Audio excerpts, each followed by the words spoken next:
Bonjour à toutes, bonjour à tous, bonjour Hamid, notre metteur en ondes, bonjour Chantal, Bonjour André, qui est revenu pour ce nouveau numéro de Jeux de scène, l'émission de Radio Soleil consacrée à l'actualité du spectacle vivant en général et du théâtre en particulier. Alors, à l'affiche aujourd'hui, je vous parlerai d'une pièce d'Alfred de Musset, Il ne faut jurer de rien, mise en scène d'Éric Vignier, que j'ai vu au Théâtre 14. Onda Romance de Vimala Pons au Théâtre de l'Odéon.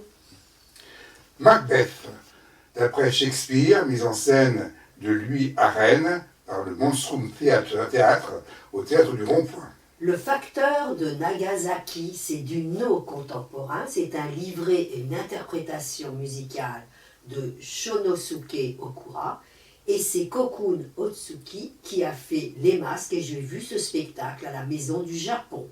Le bourgeois gentilhomme, mise en scène de Jérémy Lippmann avec Jean-Paul Rouve, que j'ai vu pas plus tard qu'hier soir au Théâtre Antoine. 360, un spectacle de danse de Mehdi Kerkouch au CCN de Créteil et du Val-de-Marne, que j'ai vu à la MAC de Créteil. Alors, Alfred de Musset, il ne faut jurer de rien.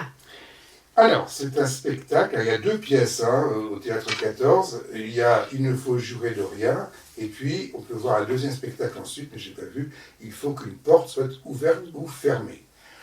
Musset, c'est Musset, parce qu'on a toujours tendance à le voir en tant que romantique. Et là, ce que j'ai bien aimé, c'est que il n'est pas seulement romantique, Musset. Alors, j'ai aimé ce spectacle parce qu'au fond, il y a un décalage, il y a une stylisation, à la fois dans le jeu des acteurs et dans la manière de s'adresser au texte. C'est-à-dire que on va en rajouter un petit peu, on va prendre des attitudes, on va se démarquer, et du coup, finalement, on n'est pas dans le romantisme, parce qu'on n'est pas complètement adhérent à la pensée des personnages. On est un peu décalé. Et justement, je trouve que sur une pièce comme celle-là, c'est intéressant. Parce que si on réfléchit bien, il ne faut jurer de rien. Je ne vais pas spoiler complètement le spectacle, mais l'idée c'est je ne veux pas faire quelque chose parce que j'ai peur des conséquences. Mais si je suis obligé, eh bien, je vais dire que je vais la faire quand même, à condition que quelque chose, au départ, soit promise et tenu. Et donc, finalement, évidemment, la vie est contradictoire de la raison, mais justement, il y a tout ce côté de la raison qui apparaît quand même derrière cette contradiction de la vie. Donc, voilà, moi, j'ai trouvé ça un spectacle agréable à voir, mais très intéressant, parce que ça m'a fait reconsidérer un petit peu Musset, et j'y ai vu une ironie que je n'avais pas perçue auparavant. Donc moi je vous encourage à aller voir ce spectacle que je trouve intelligent. C'est donc au Théâtre 14. Chantal, Onda Romance. Oui, spectacle un peu bizarre, donc c'est un peu pour cette raison que je suis allée le voir. Alors, il y a un début qui est très violent pour moi, qui est déroutant, qui est tonitruant, qui m'a déstabilisée, parce qu'on découvre Vimala Pons comme écrasé par une sorte de satellite avec hublot qui ressemble à une machine à laver, et sur le hublot bien défilent toutes sortes d'images. Donc, par la suite, elle va soulever ça avec la force de sa tête. Alors moi j'ai lu sur la plaquette que c'est un petit peu son ressort dramatique. Elle aime bien s'intéresser, porter des objets, s'intéresser à la question du poids, de la masse, de la relativité. Et pendant cette scène très étrange, il y avait des personnes, des acteurs qui filmaient la scène avec leur portable et tout ça dans un décor blanc de blanc. Puis c'est une histoire d'amour entre ce satellite et Vimala Pons. Alors, je ne sais pas trop quoi en penser parce qu'il y avait le texte aussi qui était en décalage parce que c'est une question de déprime, de suicide. Donc, la deuxième partie est encore plus troublante. Pourquoi ? Parce que j'ai pensé, moi, à Romeo Castellucci. hein, par la situation. Alors il y avait des souffleries qui la déstabilisaient et qui faisaient tomber, mais violemment, Vimala Ponce. C'était pas de la simulation. Donc moi j'étais très préoccupée par cette schizophrénie du monologue très torturé, et puis la violence physique sur la personne de l'actrice. C'est peut-être la troisième séquence pour moi qui m'a quand même le plus intéressée, parce que on est dans un décor blanc avec des tentures qui pendent et qui tombent, et on assiste à une sorte de défilé, des allers-retours des différents comédiens qui vont avoir des accessoires différents, qui vont présenter des personnes différentes, des situations. Les gestes sont minimalistes. Et à un moment donné, il y en a une qui vient avec un sac rempli de chair. On se demande si c'est pas la question de l'avortement. Mais il y a du spectacle, parce qu'il y a quand même de la distanciation. Et il y a de la distanciation comment? Eh bien avec la musique, c'est chanté. Et il y avait notamment une chanson Today, où on nous raconte quelque chose, on nous dit quelque chose qui voudrait faire l'expérience. Et moi, c'est ce que j'ai fait, c'est pour moi un peu du théâtre expérimental, mais j'aime bien ce qui est inédit. Je l'ai vu au théâtre de l'Odéon, ça se donnera en janvier à Chambéry, à l'Espace Malraux.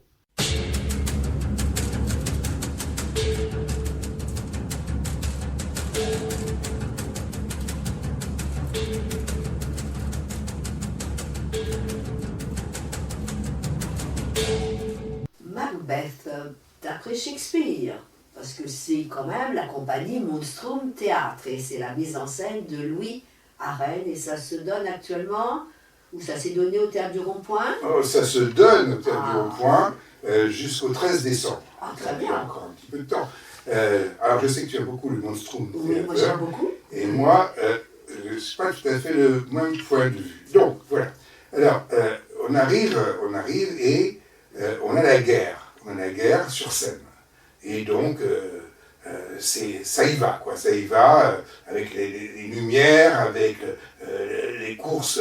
Bon, il y a dans ce spectacle une volonté, je dirais, d'effet, de rendre un petit peu comme au cinéma, on a vraiment l'impression d'être dans la réalité. Hein, ça, c'est très fort.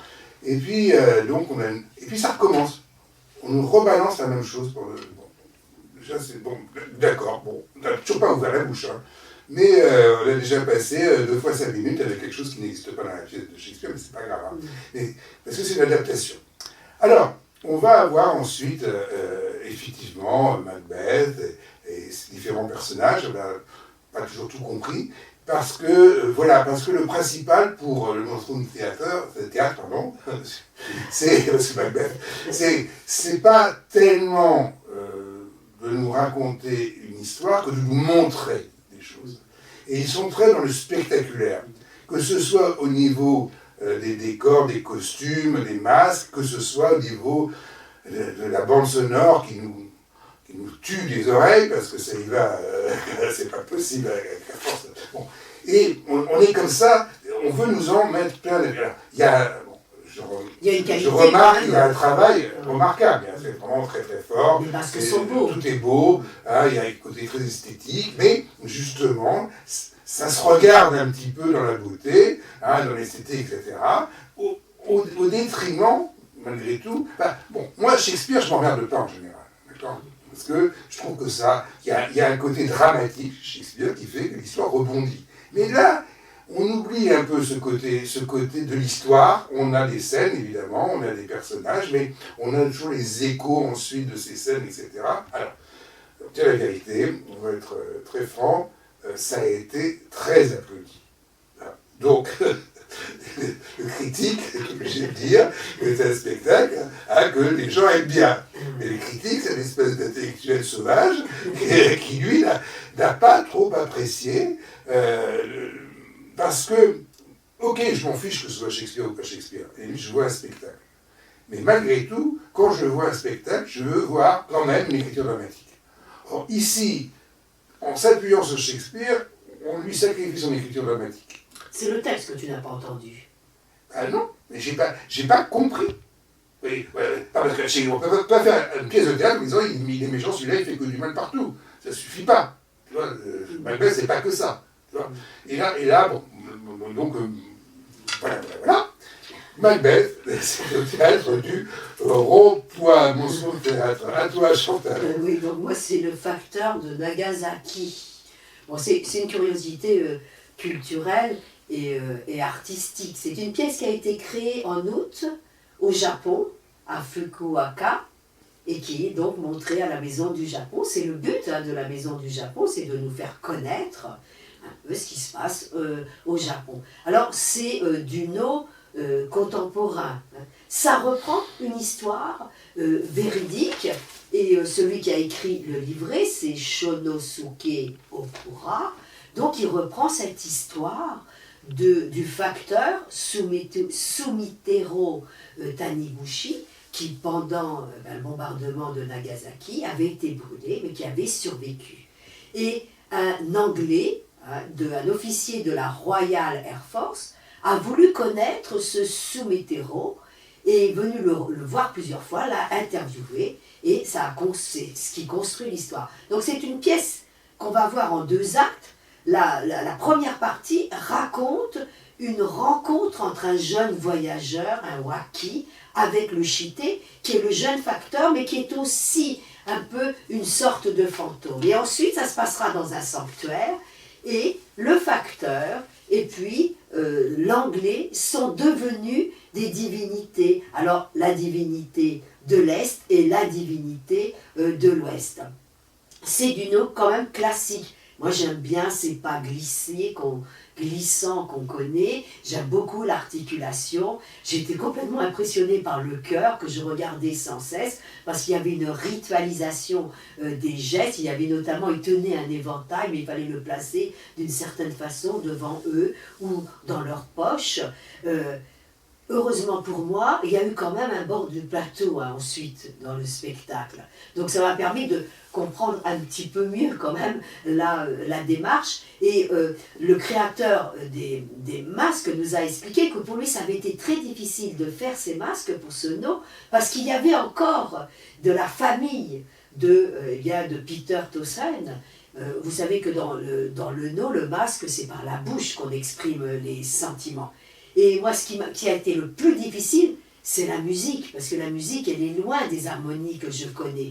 Il y avait notamment un tambour, et on nous a expliqué que le tambour, il est fait avec des matériaux naturels qui changent selon les variations climatiques. Donc, moi, j'aime bien le dépaysement, donc j'ai été ravie, mais le fond aussi était intéressant, parce que c'était sur la question de la résilience. Qu'est-ce qu'on fait par rapport au bourreau quand on a été victime?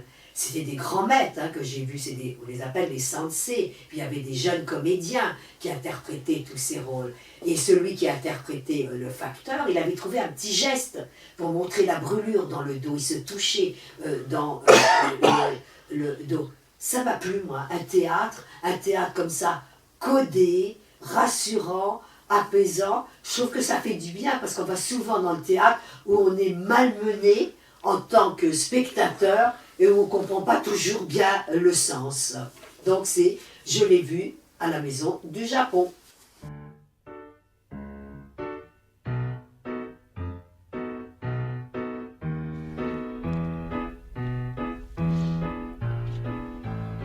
Le bourgeois gentilhomme, avec notamment Jean-Paul Rouve, mais dans la mise en scène de Jérémy Lippmann au théâtre Antoine. Alors, bon, ça a commencé le 3 octobre. J'y suis une seule fois allé hier, parce que peut-être, j'ai peut-être des préjugés. Je me suis dit, gentilhomme, Rouve, voilà, enfin, ça ne peut pas paraître. Et puis, je suis allé le voir. Et non, c'est vrai qu'il y a de très bonnes critiques, du coup. Mais j'ai été vraiment très, très, très bien surpris. Le dernier spectacle, je vous ai dit que le public a beaucoup aimé, et moi pas, là, j'ai aimé avec le public. C'est vraiment un spectacle très intéressant. Alors, qu'est-ce qu'il y a de bien? D'abord, il y a, je dirais, tout le travail et la qualité des interprètes. Voilà, beaucoup de gens y vont à cause de Rouve, Oui. mais Rouve, il est très bien, mais c'est pas le principal. Ce spectacle vaut bien au-delà de Rouve, grâce à Lippmann et grâce à son choix d'interprète. On a de très très bons acteurs. Travail de troupe. Oui, c'est exactement ça. On sent Molière. un travail de troupe. Il y a de très bons acteurs. Et certains sont plus chanteurs ou acrobates. Et ça donne. Et c'est important parce que initialement, Le Bourgeois Gentilhomme, c'est une comédie-ballet. Donc c'est normal qu'on ait ça. Et la dernière scène extraordinaire de Mamamouchi, etc., c'est formidable. Alors, on a les moyens. On a les moyens. On a les moyens. 14 acteurs, bons acteurs. Donc j'espère. Voilà. On a les décors, on a les costumes. Tout est formidable. Mais surtout, on a cette espèce d'intelligence du jeu qui fait qu'il s'établit une complicité avec le public. C'est-à-dire que, d'une certaine manière, on nous dit, bon, ben, ça c'est la comédie. Mais c'est la comédie pour Jourdain, pour M. Jourdain. Et donc, le public devient un des personnages, je dirais, qui regarde M. Jourdain, pas seulement à cause du théâtre, mais le quatrième mur, etc. Et ça, j'ai trouvé ça très fin et très intelligent. Voilà, donc c'est un spectacle à la fois... Parce que d'une certaine manière, il n'est pas prétentieux. Il ne prétend pas nous vendre quelque chose sur vos gens. Et pourtant, il le fait. Parce qu'en étant comme ça, justement, c'est une des interprétations, j'en ai eu quelques-unes, de Beau Gentilhomme, qui m'a le mieux fait comprendre, je dirais, le côté politique du spectacle, hein, de la part de Molière. Parce que, bon, c'est politique. C'est politique, hein, à la fois sur, évidemment, la critique aisée de la bourgeoisie, mais à travers cette critique de la bourgeoisie, il y a une critique de l'aristocratie. Et ça, et dans le cadre de ce que vous voulez dire, Louis XIV.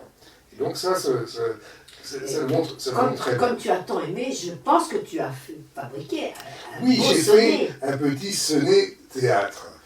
Donc, Jean-Paul Rouve est ici le bourgeois gentilhomme et Jérémie Lippmann en scène le metteur, avec sa direction aiguisée de l'acteur. Nous donne ce spectacle entier que ne dénomme-t-on pas comédie-ballet.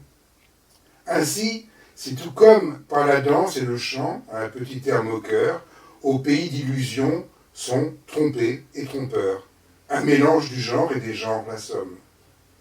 Les acteurs, danseurs, chanteurs sont remarquables. Rare et douce folie dont on les voit capables. Or, derrière le jeu complice du théâtre, un brin de société se peint avec humour. Vraie ironie des mœurs aux confins de la cour. Et merci de plaisir qui les esprits font croître. Voilà, donc c'est au Théâtre Antoine. Chantal.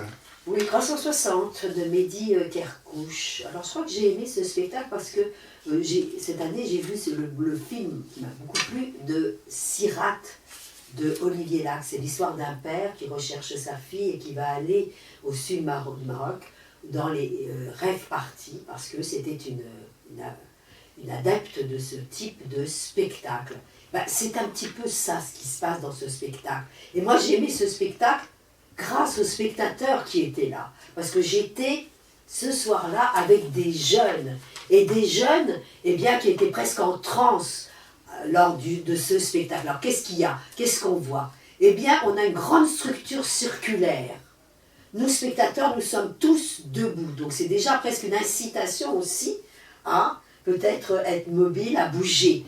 Donc dans cette structure circulaire, les danseurs ont des contraintes parce qu'ils ont un espace qui est un petit peu refermé vers l'intérieur. Et alors on va avoir des effets de lumière, des effets de néon qui sont extrêmement violents. Et ça débute par une sorte d'échauffement où les danseurs sautent pendant un moment assez long. Mais on a l'impression d'être peut-être aussi, du côté du film, on achève bien les chevaux. Donc, un côté circassien, un côté de performance physique. Et j'ai été surpris, là aussi, par la violence. Et c'est pour cette émission, j'ai vu des spectacles où on nous évoque la violence physique, on nous la montre et on voit des acteurs et des danseurs qui la vivent. Donc il y avait une violence physique. À un moment donné, il y en avait un qui traînait l'autre, qui l'attrapait par les cheveux et qui le rejetait sur la barrière de cette structure circulaire. Donc il y avait une répétition des gestes. Alors quelque chose aussi de très rituel. Alors c'était peut-être la volonté de décrire, je ne sais pas moi, des mouvements un peu sauvages, un peu instinctifs, un peu primo. Bon, c'est vrai que pour moi, le sens n'était pas tout à fait évident, mais j'ai regardé autant le spectacle que ces jeunes spectateurs qui se sont mis à danser. Et ce que j'ai préféré, bien sûr, c'est lorsqu'il y a des chorégraphies collective, un petit peu dans l'harmonie ou dans la disharmonie. Donc